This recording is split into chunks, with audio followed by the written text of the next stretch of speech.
सबकी निगाहें बिहार विधानसभा चुनाव पर टिकी हुई हैं और बिहार विधानसभा चुनाव की बात हो, सिवान की बात ना हो, ऐसा हो नहीं सकता है। क्योंकि बिहार में सिवान की राजनीति करवट लेती है तो राजनीतिक का दिशा और दशा बदलता है। और इन तक है कि सिवान में राजनीति जो होती है उसमें काफी उतराव चढ़ाव देखने को मिलता है, लेकिन आज भी बहुत सारे ऐसे समाज सेवी और राजनीति से जुड़े हुए लोग हैं जो अपने व्यक्तित्व से लोगों को अपने तरफ आकर्षित करने में कामयाब रहे हैं।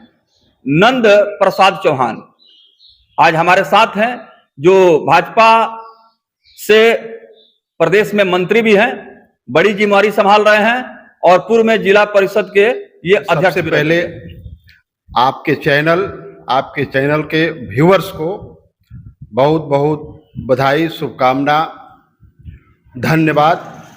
और देखिए, पूरे बिहार में बिहार विधानसभा का चुनाव होना है।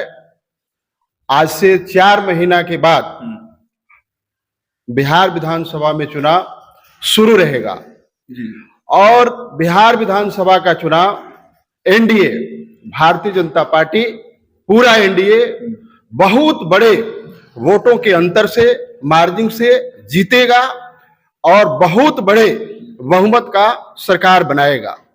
रही बात सिवान की, तो सिवान में जो भी एनडीए के कार्यकर्ता लड़ेगा, जिसको भारतीय जनता पार्टी एनडीए उम्मीदवार बनाएगी, बड़े वोटों के अंतर से वह जीतेगा और बिहार में जो एनडीए की सरकार बनेगी उसमें एक सहयोगी होंगे और सिवान का प्रतिनिधित्व करेंगे, उसमें शामिल रहेंगे। नंद प्रसाद चौहान जी, देखा जाता है कि पार्टी के वफादारी से, यानी पार्टी के लिए ईमानदारी से काम करने वाले लोग, संगठन के मजबूती के लिए काम करने वाले लोग, पार्टी उनको तरजीह नहीं देती है। आज जो लोग पार्टी छोड़ के भाग जाते हैं उनको उम्मीदवार बना दिया जाता है। तो ऐसे सच्चे, निष्ठावान और मेहनती जुझारू कार्यकर्ता को निराशा हाथ लग जाती है। तो क्या इससे भी तकलीफ होता है आप सभी जैसे? ऐसा कभी कभार होता है, एक्सेप्शन में होता है, तो एक्सेप्शन कभी इनकार नहीं किया जा सकता है।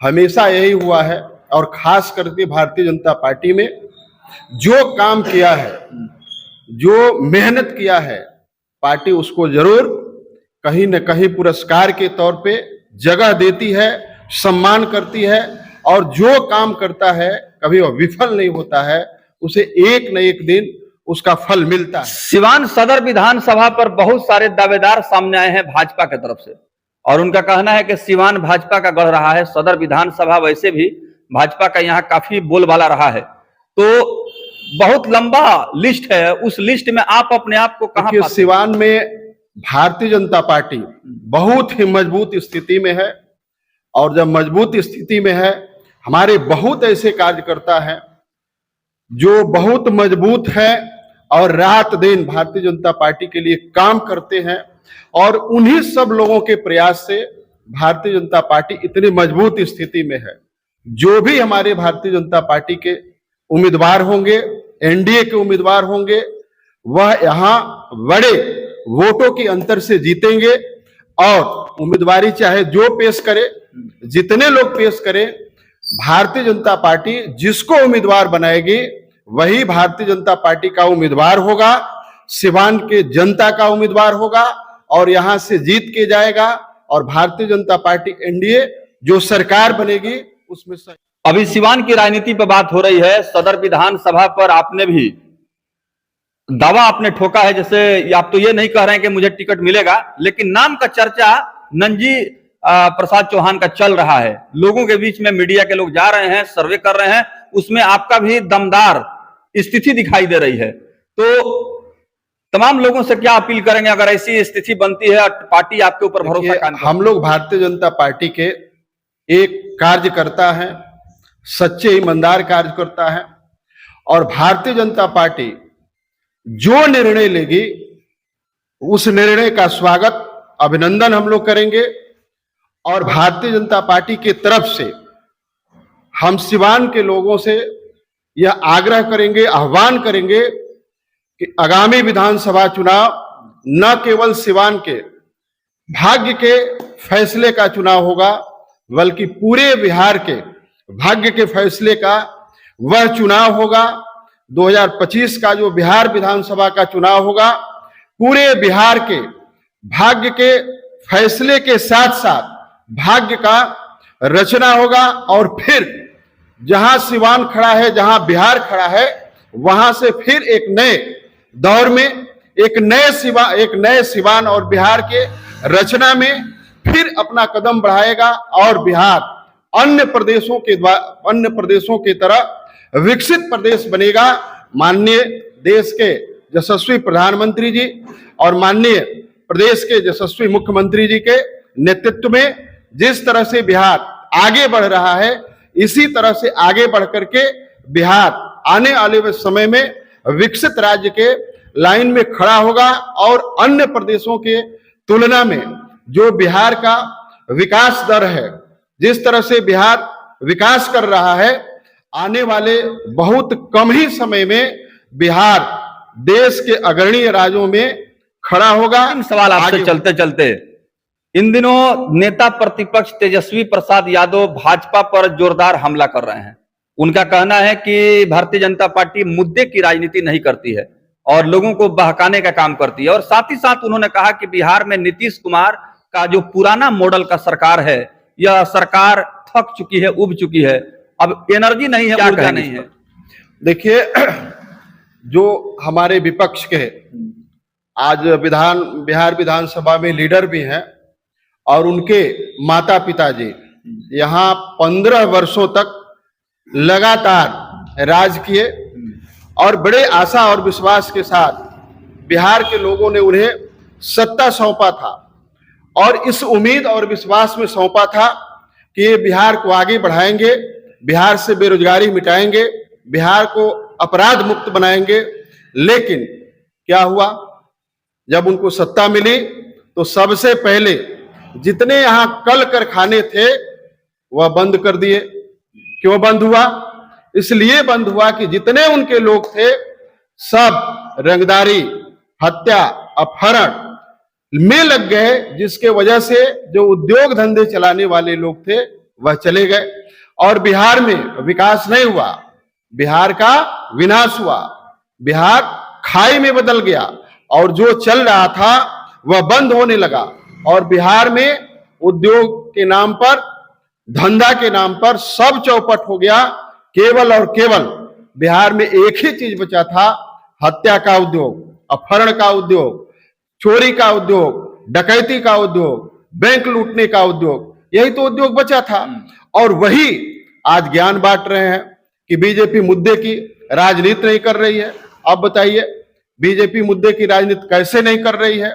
आज भारतीय जनता पार्टी, जो बाबा साहब भीमराव अंबेडकर ने परिकल्पना किया था कि सबके घर में खुशी आना चाहिए, सबके यहां सारा साधन, संसाधन, सुविधा, अवसर रहना चाहिए, मिलना चाहिए, उसी को तो भारतीय जनता पार्टी लागू कर रही है, आगे बढ़ा रही है। सबके घर में फ्री राशन पहुंचाना, सबके घर में गैस पहुंचाना, सबके यहां सड़क बनवाना, सबके यहां बिजली जले, 24 घंटा बिजली और पूरे वोल्टेज के साथ जले, इसका प्रबंध करना, किसानों को हर साल किसानी के लिए 6,000 रुपया देना और जो बिना छत के रहते थे बेघर लोगों को, गरीब लोगों को जिनको पक्का का मकान नहीं था, पक्का का मकान देना, हर घर में शौचालय बनवाना, यह भारतीय जनता पार्टी की और एनडीए का मूल मंत्र है। इतना ही नहीं, कल के डेट में जब लोग बीमार पड़ते थे तो उनको इलाज के लिए कितना परेशान होना पड़ता था। इलाज का कोई सरकार की तरफ से व्यवस्था नहीं था, न स्वास्थ्य के केंद्र पर कोई डॉक्टर होते थे, न दवा होता था, न कोई व्यवस्था होती थी। बिहार की सरकार ने तो डॉक्टर का भी व्यवस्था किया, दवा का भी व्यवस्था किया और चमचमाता हॉस्पिटल बनाया। और इसके साथ साथ केंद्र की सरकार और बिहार की सरकार मिलकर के ऐसा प्रबंध किया कि कोई गरीब अगर बीमार पड़ता है तो रुपये के अभाव में उसकी जान नहीं जाएगी और 5 लाख रुपये तक का आयुष्मान कार्ड दे करके इलाज का गारंटी दिया है। और केवल सिवान में नहीं, केवल बिहार में नहीं, पूरे देश में वह कहीं भी इलाज करा सकते हैं और उन्हें भारत की सरकार, बिहार की सरकार 5 लाख रुपया प्रत्येक साल इलाज के लिए देती है। बिहार की सरकार, गरीब के बच्चे भी अच्छा से पढ़े, विद्यालय में पहले बच्चे जाते हैं, मुफ्त में भोजन, पढ़ने का किताब, पहनने का कपड़ा, आने जाने का साइकिल, मैट्रिक पास करने पर 10,000, इंटर पास करने पर 25,000 और बीए जो लड़का पास करता है 50,000। गरीब का बच्चा भी हाई और उच्च शिक्षा ग्रहण कर सके, इसके लिए 4 लाख तक का लोन बिना गारंटर का स्टूडेंट क्रेडिट कार्ड, और वो भी इस शर्त के साथ कि गरीब का बच्चा पढ़ लिख करके अगर नौकरी करेगा तो वह सरकार का पैसा लौटा देगा, अगर नहीं नौकरी करेगा तो सरकार उसको माफ कर देगी। अब बताइए, यह मुद्दे की राजनीति नहीं है तो क्या है? यह समाज को विकास की राजनीति नहीं है तो क्या है? यह गरीबों को आगे बढ़ाने की राजनीति नहीं है तो क्या है? यह गरीबों को मुख्य धारा में जोड़ने और गरीब के बच्चे भी पढ़ लिख करके अच्छे से अच्छे पद पे जाएं, इसकी प्रयास नहीं है तो और क्या है? विपक्ष के पास कोई मुद्दा नहीं बचा है, विपक्ष के पास राजनीति करने का कोई आधार नहीं बचा है। विपक्ष केवल लोगों को गुमराह करने का प्रयास कर रहा है, समाज में झूठ बांटने का प्रयास कर रहा है, समाज में भ्रम फैलाने का प्रयास कर रहा है और उसके माध्यम से चाहता है कि समाज में भ्रम फैला करके, झूठ फैला करके हम अपनी राजनीतिक रोटी सेक लें। लेकिन बिहार की जनता इतना न जागरूक, बुद्धिजीवी और चालाक है, राजनीतिक रूप से चेतनशील है कि यह छोड़ दीजिए तेजस्वी यादव, यहां तो उड़ती चिड़ई के पंख में लोग हल्दी लगा देते हैं। तेजस्वी जी कौन खेत के मुरई हैं? अभी आने दीजिए चुनाव 2025, अब तो बहुत नजदीक है, 4 ही महीना बचा हुआ है। उनको पता चल जाएगा कि कहां वो खड़ा है और कहां लोग खड़ा है, कहां वो सोचते हैं और लोग क्या सोचते हैं। उनके झूठ फैलाने से, भ्रम फैलाने से कोई भ्रम में फंसने वाला नहीं है।